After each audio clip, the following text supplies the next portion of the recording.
Hi, and welcome back to Food Farms and Chefs.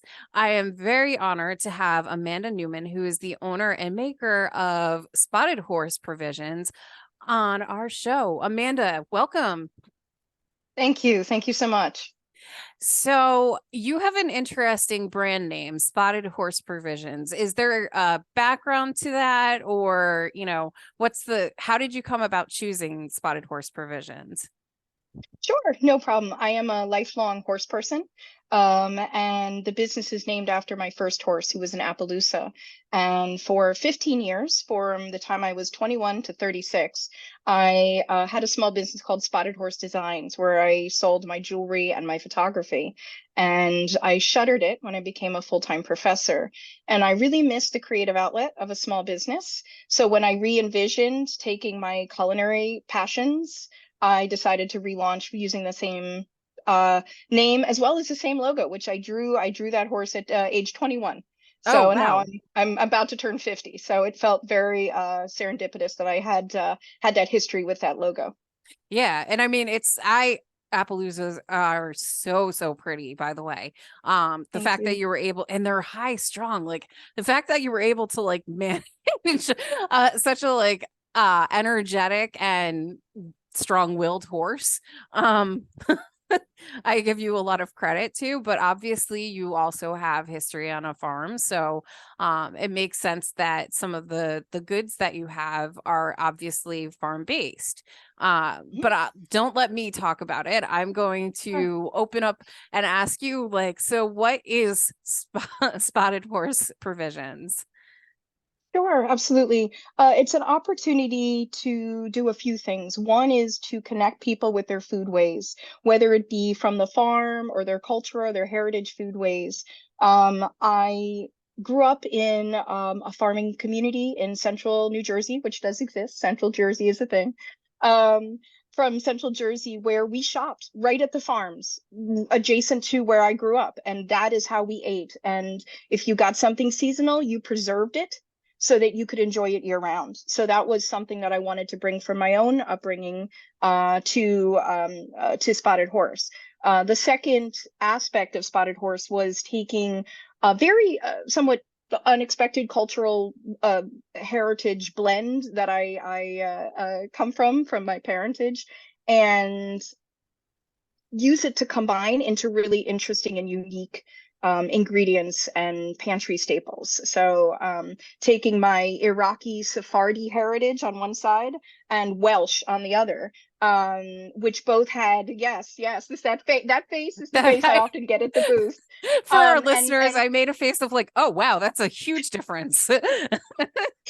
Exactly. But letting people know a few things. One is it's okay to be you.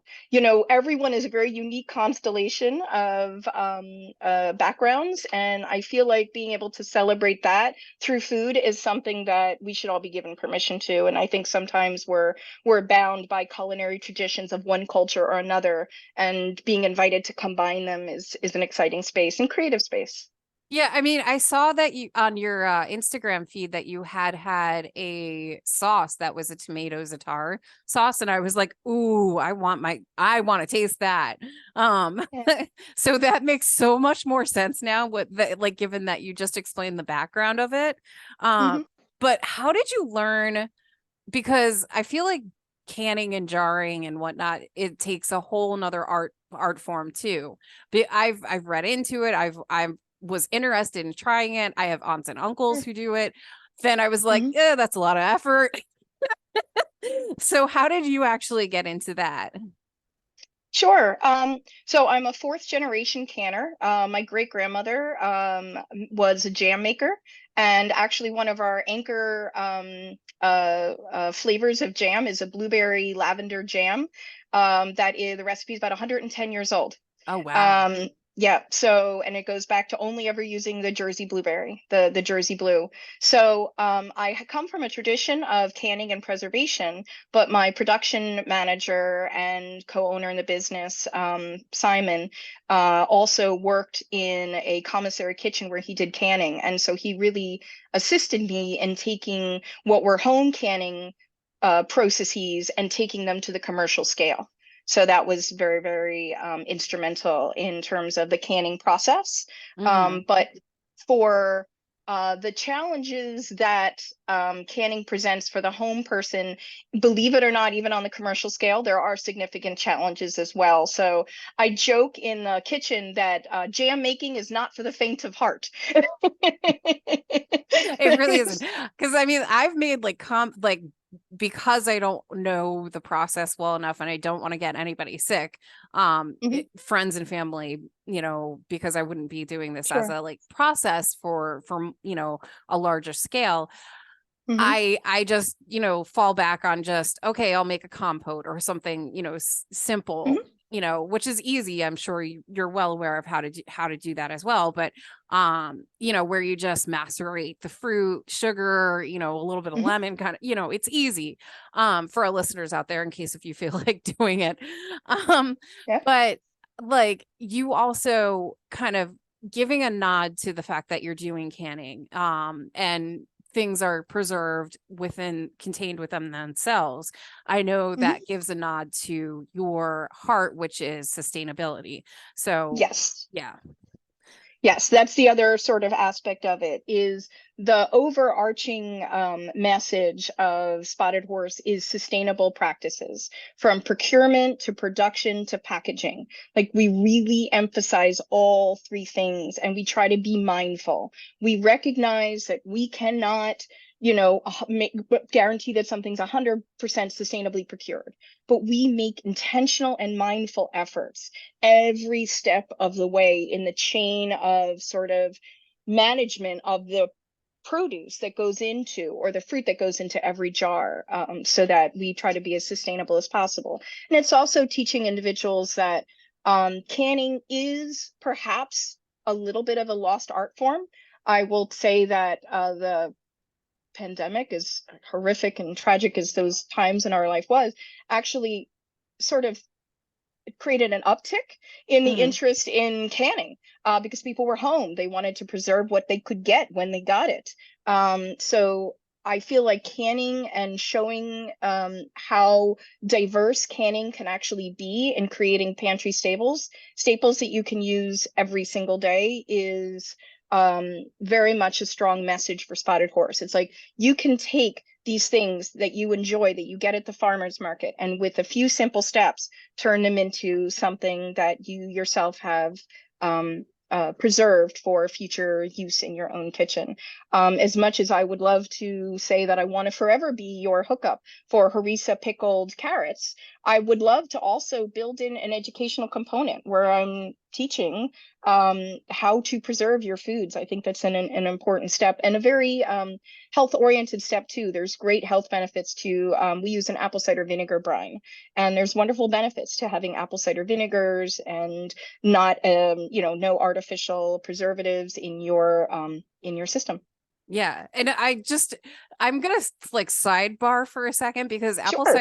apple cider vinegar is actually one of my favorite vinegars because I'll add it like when I'm making, bone stock. I Hmm. will add it. Obviously, you're probably well aware as a lifetime cook, but you add a little bit of apple cider vinegar to while you're making that stock, and it helps draw out the bone marrow, which is so integral Hmm. to actually creating that stock.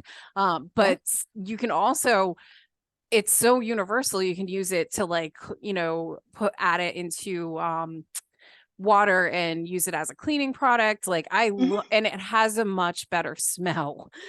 Yes, than white distilled vinegar. Yeah, I always say, and it's funny, we talk about this a lot at our farmers market booths, which is a few things. Apple cider vinegar, the use for us is very cultural in nature. Sephardi cuisine is very often utilizes things like apple cider vinegar as compared to a white distilled vinegar. Also, using apple cider vinegar, I call it the chef's secret because it's an extremely hidden ingredient that makes your food and flavors pop. And our brine, which has our house made harissa, I call her hot mess harissa. hot mess harissa, because she's like me. She's a hot mess of a whole blend of a lot of things. My hot mess harissa blend that goes in the bottom can be reused as a brine, if you want to do your own pickling, or I often recommend as a marinade for proteins, especially tougher proteins. Mm, That ACV will really do a nice job of tenderizing and breaking down proteins. It's also great, to utilize with your cooked vegetables as like a drizzle on top. So yeah. yeah, ACV is a great item, and it's absolutely always and forever our brining choice.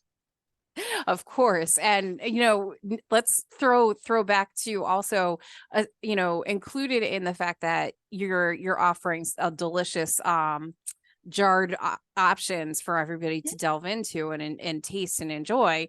You are getting it at the freshest peak that you possibly can, because you're very hyper local when you choose your purveyors, including one of our show friends, Krista Barfields, who, Pharma John. I saw that you work with her too. So I was I like, do. that.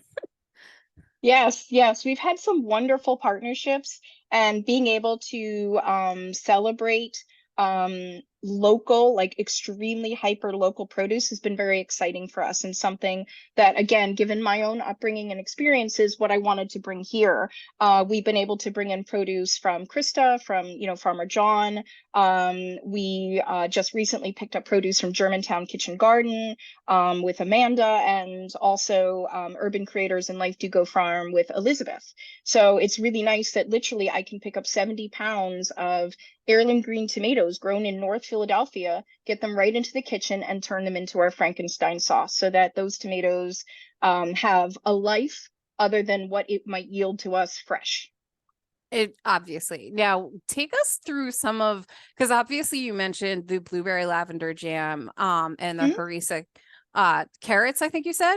And what are some of the other products that you offer? Sure. We essentially offer like about 4 product lines. One is a tomato-based sauces that features things like roasted tomato and za'atar, and Frankenstein sauce, which is a wonderful sauce made out of roasted green tomatoes and roasted tomatillos, roasted leeks, roasted garlic, pretty much everything roasted. And then, so that's our tomato sauce. We have a tomato sauce line. We have a harissa pickled vegetable line. So we use my house-made hot mess harissa blend to pickle, and we do tap roots and nightshades. Again, very culturally derived. In Sephardi cuisine, we use a lot of tap roots and nightshades in our recipes. So that's why, for example, I do those as compared to traditional pickles like cucumbers. I have a jam and jelly line. So in my jams, it's very much about celebrating seasonal fruit, but also using natural elements like flowers and herbs to enhance those flavors, to make the strawberry taste more strawberry or the blueberry taste more blueberry, rather than just sort of doing a straight flavor. And then the 4th line I do is a zero waste pesto. And my zero waste pestos are derived of the fact that I had, and same thing growing up, I had magnificent tap roots that had edible tops. What do we do with the edible tops? We turn them into pesto. I use a ton of fresh herbs in my sauces and pickled vegetables. Pick up pickled vegetables from us, you're going to see fresh dill, fresh cilantro in there. The stems of those herbs have incredible flavor, and they get ground up and used in our pestos.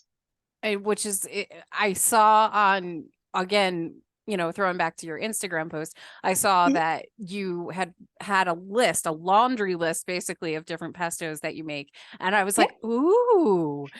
Yeah.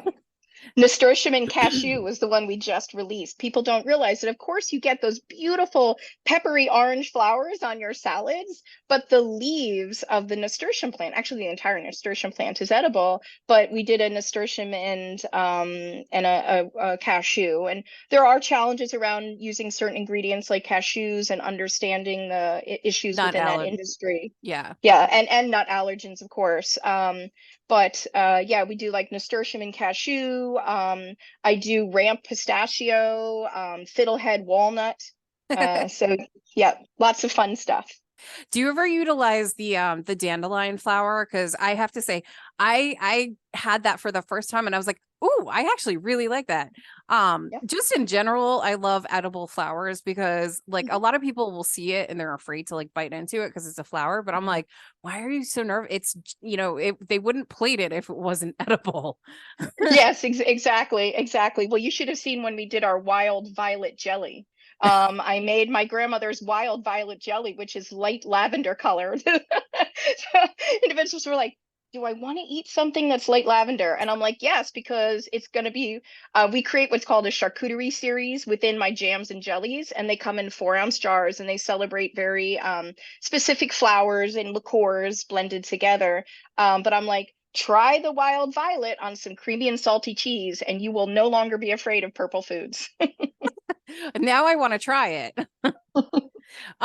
Just because I'm also not afraid to try anything. I feel like if you try something at least twice, actually, because if you try it the first time and you're not sure, try it a second time because Yeah. there's nothing, it's not going to hurt you. No, it's not. And it's really interesting, and I love telling sort of stories about what happened is that I just on Saturday I had someone come up to the booth, and their little one was really wanting to try some of our peach jam, which I was thrilled to, be able to give them a little taste of that. And the mom said, "Oh, I don't like tomato sauce. Oh, I don't like tomato sauce at all. I've never liked any tomato sauces." And the dad said, "Oh, well, actually, I'd like to try some." So I gave him some tomato basil, and he's like, "Oh my God, this is great." He hands it to his wife, and she tastes it. She goes, "Oh my God, like I really like that. That really tastes like fresh tomatoes. I don't like tomato sauce because it never tastes fresh." And I Yeah. was like, "Yep, that's It the makes a difference." huge difference, a huge difference. Now Mhm. we're having so much fun chit-chatting I'm about, sorry. no, your business and your products that we're actually running out of time. So before, I have to let you go, let our listeners Sure. know where to find you and what farmers markets, in the fall. Oh, absolutely, absolutely. And we are so committed to our customers in our farmers markets. We love them. And I tell them all the time, I learn more from them than they learn from me in terms of recipes. My favorite thing is to have them come back, which I return customers is what I'm going for. And it's what we actually have built in only 1 year of business.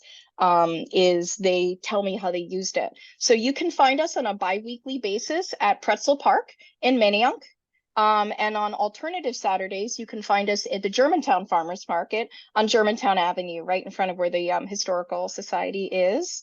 On Sundays, we have been doing markets in Haddon Heights in South Jersey, and we're just about to launch a new series in called the Elmer Market, which is a traveling market in South Jersey, where there's about 3 or 4 regular pop-up locations. So if you follow the Elmer Market or follow Spotted Horse on Instagram, you'll be able to see where we sell. We also are about to launch into FDA and Pennsylvania Department of Agriculture licensing on many products. So our goal is to get on the shelves of your local markets. We're looking again for small independent markets, and we've had a lot approach us to carry our products. So that's also our next sort of project for the winter. All right. Well, thank you so much for joining us on Food Farms and Chefs, Amanda. And Thank I will you. look for some of those products.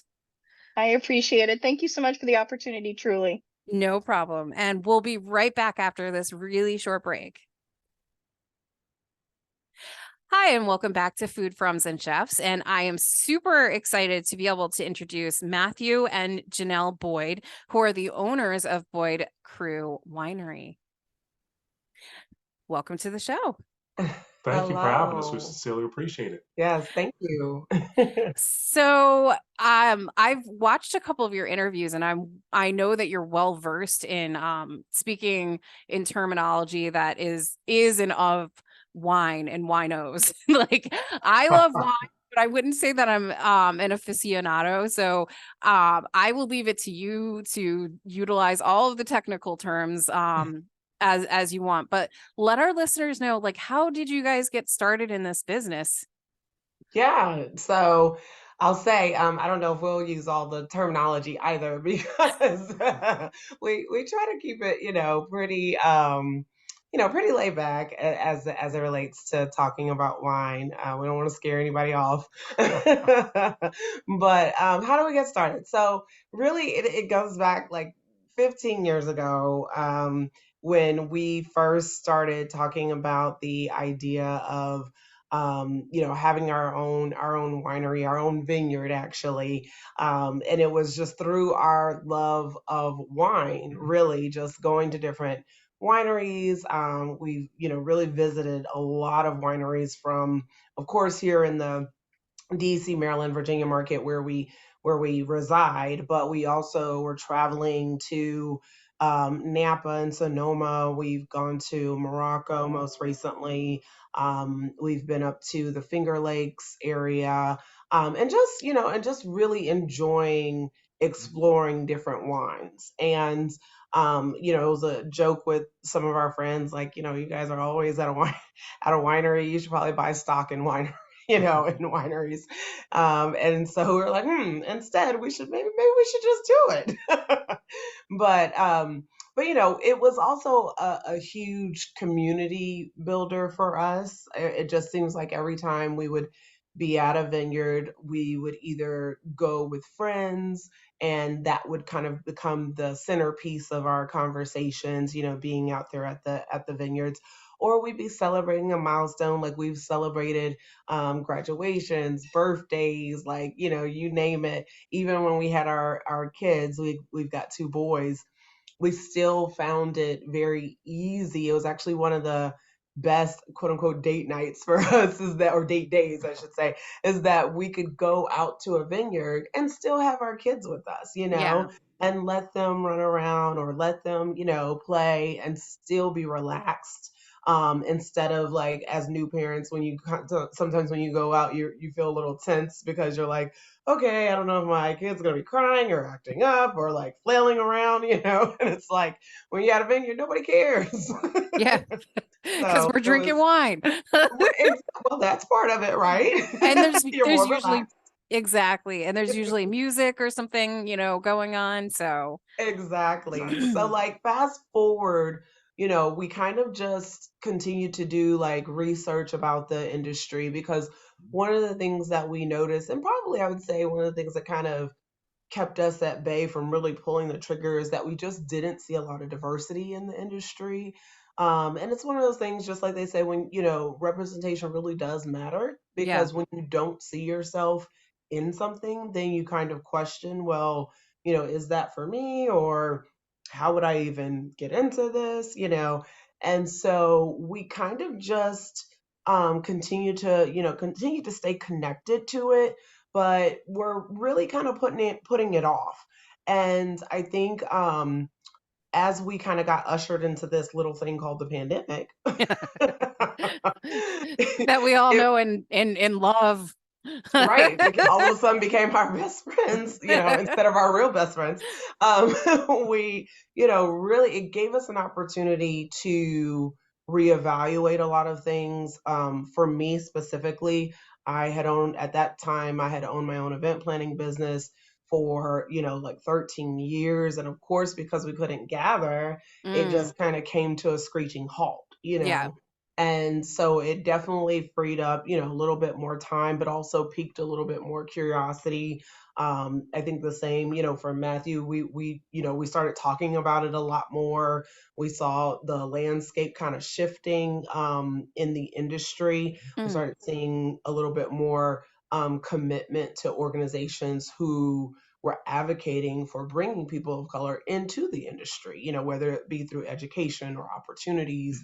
And so it really kind of made us talk about it a little bit more, and really think, hey, maybe there's something here in terms of us taking a risk and pivoting into the industry right here and right now, yeah. and and then finally, I think for us, the last thing that kind of gave us that additional push was just really a commitment to wanting to build a legacy for our family. But that also tied back to our community. And we had two loved ones who did pass away during the pandemic, and both of them, that's what they were about. They were about community. They were about family. They were about, really living out your legacy while you're here on earth. And so I think that was kind of the final little prompting for us, like, you know what? Let's do this also for them, Yeah. and for our family as well, knowing that we have two young boys who we want them to be a part of seeing how, you can grow something if you really put the effort and the hard work and the passion into it. Yeah. And I mean, I'm glad that you mentioned the fact that, you are one of the first, you are the first, I should say, winery in Maryland that is a Black owned winery. I've Black family owned. Black family owned, Yeah. sorry, No, Black it's family okay. owned Just like to winery. pay homage because there are other wine companies Yes. that are Black owned. Yes. So you're Black family owned because Yeah, it's a legacy too. exactly. And putting your mark on such a huge industry, because it is a large industry. It makes a lot of money. Like Yeah, celebrities are getting into it too. that's And true. I know, in New York there's actually a liquor a licensed liquor company that Hmm. that all they sell is Black owned distilleries, wineries, Spirits. etc. Hmm. Yes. Okay. Hmm. And I love that, because it's highlighting something where in an industry that is very washed with one particular owner. Yeah. It's showing that there's inclusivity, that you can, no matter who you are, where you are, where you are in life, you can go after your dreams, you can go after your goals like you Right. guys did. Right. So Yeah.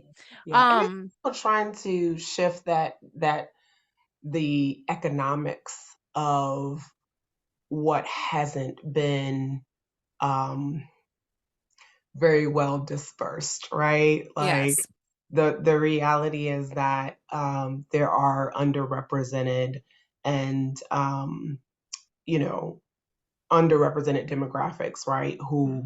have not had the ability to obtain certain economic statuses, right? Yes. And especially as it pertains to land ownership, and we are not there yet, so I want to be clear about that. Well, it's funny that you said that, because I was going to ask you, do you have your own vineyard, or are you obtaining the grapes and whatnot from other vineyards? Yeah, I'll Because it let I'll takes let Matt speak to that, but yeah, no, we're still working towards okay, that. because I know it takes years. Uh-huh. Yeah. S- So right now we lease, we work with um another vineyard, another grape grower. We work with them to source our grapes for our wine and our production and everything. Yeah. So we wanted to stay committed and stay true to really utilizing Maryland grapes, and diving into Maryland agriculture. And so, we had to figure out, okay, well, how can we do that given that we don't have, our own vineyards yet, right? Um, it takes 5 years and that's at a minimum. It takes 5 years to grow vines even once they have been planted, Yeah.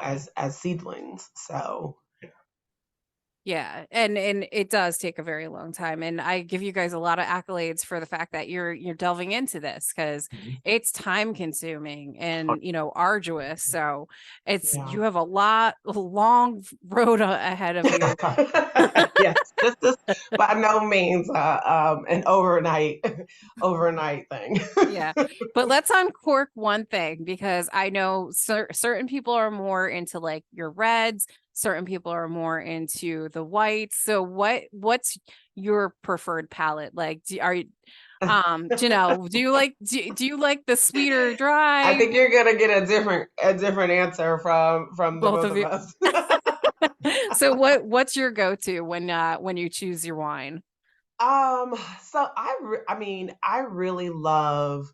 Now, are we speaking specifically about our wines, or are we speaking wines in general? Oh no, we're gonna go right for your wines. Okay. Oh, Okay. So I really love our Merlot Rosé. Like, hands down, I think it was just one of, I think it was because it surprised me anyway. I didn't expect for it to be as robust and just bright and fruit forward as it was. Mhm. I've shared before that I actually was not a still rosé lover when we decided to make it. Like, I actually enjoy sparkling rosé more than I enjoy still rosés. I just haven't been able to find one that I loved. Like, it Yeah. was either too dry or too sweet, but just couldn't find a good mix. And so when we made ours, I think I was kind of like, you know, how sometimes you'll just set the expectation, well, it's going to be good, but I'm not going to get overly excited because I don't want to be disappointed. And so I kind of just went in with the expectation that I know we want it to be good, but you know, I don't know if it'll be mind-blowing good. Mm. And so when we tasted it, because we did a lot of taste tests, you know, along the way to make sure blending testing, because we do a lot of blends in our wines. When we tasted it, I have to be honest, I was very surprised. I was like, this is really good. And you know, at first I thought, well, maybe it's just us because it is our wine. So you are a little bit, you know, tend Partial. to be a little you tend to be a little bit biased about your own stuff. But it obviously reaffirmed us when we won the medals for it. You know, we best in gold, or gold, I'm sorry, gold, best in class. And then just having people really respond so well to it, having it sell out before we were even like through the summer. And yeah, and it just, I was blown away, you know. So that really was one of, you know, I would say my favorite, with a nod to our Living Legacy Red Blend. But I'll leave that for Matthew. I know. Now you're gonna speak my language as the Reds. So what about you, Matthew? What's your favorite? You know what? I would say all three are, you know, are phenomenal. Mhm. I think it's all about, you know, we talk about moods and moments with our wine. So it's all depends upon what mood and moment you're in. You know, so if I'm in the summertime and it's 95 degrees outside, I'm going to definitely reach for our community Vidal Blanc. It's going to be bright. It's going to be fruit forward. It's going to be crisp. It's going to be really refreshing with no sweetness. Yeah. So I love that wine in the summertime. But if I'm also if it's in the evening, and it doesn't really matter any time of the year, in the evening, I've just put my boys to bed, and it's now I want to have a glass of wine for just kind of for relaxing, or I'm sitting by the fire, outside by the fire pit, and I just want to have a glass of wine. I want to reach for our Living Legacy Red Blend. It's a great red wine. It's phenomenal. It drinks like a Pinot Noir. Um, so lots of fruit, but also lots of complexity and hints of tannins, Mhm. because that particular wine was aged in neutral French oak for Okay. 12 months. So you get some of A that little hint of oak. oak, little oak Hmm. on it, but Exactly. we didn't want it to be too oaky because I think, you know, for our wines, what we were really trying to hit with when we first brought them to market in April, we really wanted them to be approachable to new wine drinkers. So, like you said earlier, you know, we knew everyone wouldn't be an aficionado that would have our wines. So we wanted to make sure our wines were approachable for the person who's not an aficionado, but for the person who is an aficionado, and they could also enjoy, appreciate, and really enjoy the complexities of the wine as well. So Hmm. that's what we're really hitting on, and I think we you know personally, I would say we hit the mark out really well with those wines. Yeah. And I mean, the fact that it sounds like you're balancing like the sweetness with the dryness and everything else so that Mhm. it's, approachable on that end as well. Because I know for me, when I get like, I have a friend or a couple of friends, I should say, that I've done a lot of wineries with. And they love sweet wines, and I do not like that. Like, I have to be in the mood to have a sweet wine. Yeah. And they go straight for a sweet wine. And it's so the group of us together, we're just like, the table has like half sweet, half not. Um, so it sounds like your wines would be a nice medium between like in the middle for Yes. Well, somebody. I would say our wines there's really no sweetness in any of our wines. Okay. Our red is definitely a dry red. Okay. Our Vidal Mhm. and our Free Spirit Rosé, both of those wines have very little residual sugar. So you when you talk about sweetness, a lot of it's a residual sugar. So our Yeah. wines have like the Living Legacy has almost 0.01% probably residual sugar in it. Okay. And then for the Community Vaudal Blanc, maybe about 0.5% residual sugar, and then for Mhm. the Free Spirit Rosé, probably around the same. So it Um, sounds like I need to stock up on your wines. but the thing we did do with our wines is we wanted the fruit to speak for itself, Mhm. meaning we wanted the fruit and the grape to really be able to speak for itself and not take any of that away from it. So that's why when we aged it in stainless steel, we wanted that stainless steel for our Free Spirit Rosé and for our Community Vidal. We want to make sure that the fruit was maintained in that. Same with aging our Living Legacy in neutral French oak. The reason why we chose neutral French oak is we didn't want the oak to overtake the wine. We didn't want Yeah. the oak to overtake the fruit. Mhm. So we really thought that was a really great intro point because a lot of times what people don't like about reds is it's been over oaked. It's too much oak on it. The tannins kind of offend people's palates. You get Mhm. it's too dry. So we knew that we wanted to make sure that we had wines that were so approachable for people, but at the same time, kind of hit people from a different place. So we had Yeah. Yes. so many people who have had our wines who say, "Oh, I'm not really a red drinker." And then they have our Living Legacy red. They're like, "Oh, well, this is a really good red." Yeah. I normally don't like reds. Or people who say, "Oh, I don't really like white wine." And then they have our Community Vidal Blanc. They're like, "Oh, this is really good wine." Yeah. So we just They're think great bridge wines as Yeah. well. Like they And help yeah. bridge people. Exactly. Now, I hate to interrupt the two of you, but like I motioned a couple of times, but because we ran out of time. So can you Oh let her I no. know if this is what happens when you're having fun. Exactly. So can you let our listeners know where to find you online and in person? yeah. Yeah, absolutely. So you can find us at Boyd Cru Wines, and that's Boyd, Boyd, Cru, Cru, and wines.com. You can also find us at Boyd Cru Wines on Instagram and Facebook and LinkedIn. So we're everywhere, Boyd Cru Wines. All right. Thank you so much for joining us on Food Farms and Chefs. And I'm going to go get some bottles of your wine so I can have a nice Please evening. do. Please do. So we say with Boy Cru Wines, we say, come grow with us and come sip outside the lines with us. So we're looking forward to having you. All right. Thank you so much. Thank Thank you. you.